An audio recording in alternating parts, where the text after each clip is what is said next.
Yo, what's going on, everybody? It's your boy Potential Unleashed. We're back with another One Piece chapter review, chapter 1022. I believe it is titled The Stars Take the Stage. So let's talk about it. We have the cover page. It is the Tone Tatas. They are playing hide and seek against a frog.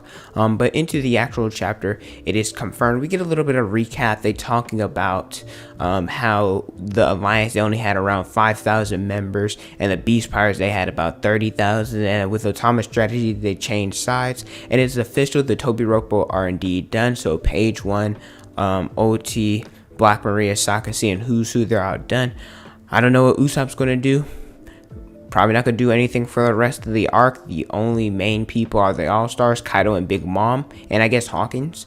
So Brook and Usopp, they're not going to probably do anything anymore for this arc. And also there are 15 minutes left before Onigashima goes to the mainland. We also see Luffy. He is back. He's in his little gelatin fat form after he ate all the food. So more likely than not, within the next chapter or two, Luffy will be flying back to Onigashima. And I don't want to stay on it too long because it was important, but it wasn't really that important.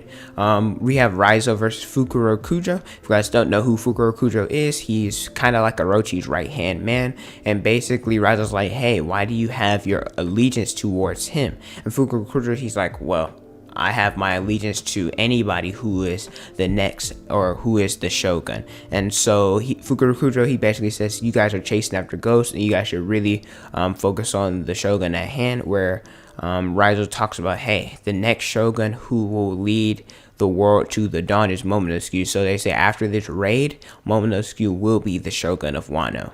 Then we cut to Killer and Hawkins. This was the matchup that happened right after they got transported down after fighting Kaido. And so we see Killer going against Hawkins, and we know Hawkins has the straw fruit, and he does have puppets that he uses kind of as like different lives. And so Hawkins is getting beaten up by Killer, and Killer's like, how many lives do you have left?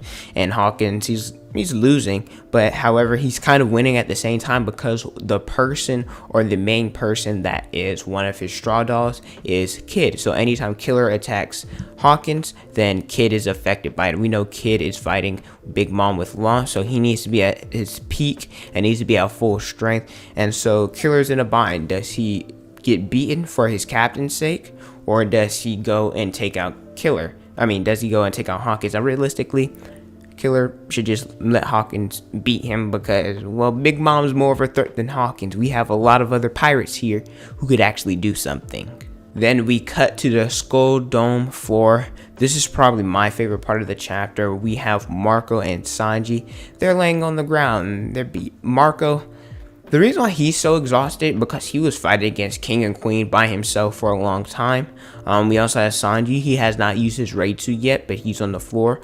Perospero, he was about to attack people on the live floor. However, he was stopped by Nekomamushi. So Nekomamushi is going to get revenge for Pedro. What's funny is Pedro, I know realistically, if they never went to Whole Island, Pedro wouldn't have blown himself up. At the same time, Pedro didn't have much life left in him. Well, I always find it funny, they always say they're going to avenge him, but like, he really blew himself up. And the last people who said they were going to avenge him, well, they lost. So hopefully Nekomamushi, he can do something important and win. And the reason why Zoro isn't back yet is because the drug is taking too long, or longer than they expected. So Sanji is holding off Queen and King at the same time, along with Marco. Sanji, he's fighting Queen, and right now Marco is fighting King. And so basically Marco, he talks about King's race a little bit, that he heard rumors about. I believe it said like a fire clan that lived on the Red Line. Yeah, a fire conjuring race that lived on the Red Line. And he's like, King, that's you, right? And I'm going to explain something a little bit later in the chapter, and you guys will kind of understand why. I'm not upset, but like, I have my thoughts about it. And as Chopper's running away with Zoro, King stops him, and Chopper's like, oh shoot, we're gonna die. And so Marco, he's like, all right, I'm done with this fight. I'm done. It's time for the real stars to take the stage. Zoro comes out with an onigiri, or purgatory onigiri, and Sanji comes out with a Muten shot. So we know the onigiri, his purgatory onigiri, it took out Killer in one shot, Hyozu in one shot. I think that's the only time he used it. And Sanji's Muten shot It's one of his strongest attacks. So Sanji hits Queen, Zoro hits King. And Zoro, he's like, hey, eyebrows. Winning this fight right here, taking out these all-stars, because we know Queen's bounty is around 1.3.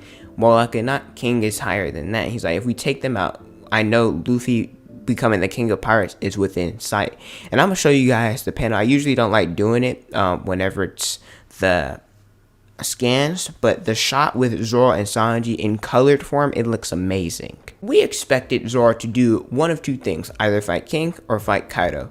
King, because Zoro always usually fights the second strongest, but Kaido because, well, we believe he's going to kill him. Can Zoro still kill Kaido? Probably. Oda has been giving Zoro a lot of hype and making him do a lot of stuff this arc. But my problem with King, him fighting King doesn't really advance himself. I mean, it does, but it doesn't. With Dad's bones, right? Zoro could not cut steel. However, Zoro overcame that and could cut steel.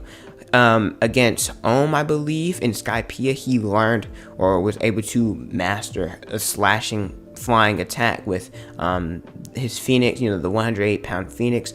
There are other fights with Pika talking about making sure his hockey control was good with the black blades, being able to cut anything. And the thing about King is that King, the wildfire, he's known to use fire and has fire probably attacks. But the issue I have, I think the fight should have been Zoro learning how to cut fire. However, in his fight against Kaido, Zoro already knows how to cut fire. So, like, what is he really going to advance himself, if that makes sense? It was like a cool reintroduction, maybe, but I was going to say maybe Marco bounces out, but at the same time, Marco said he's done. So, I don't know.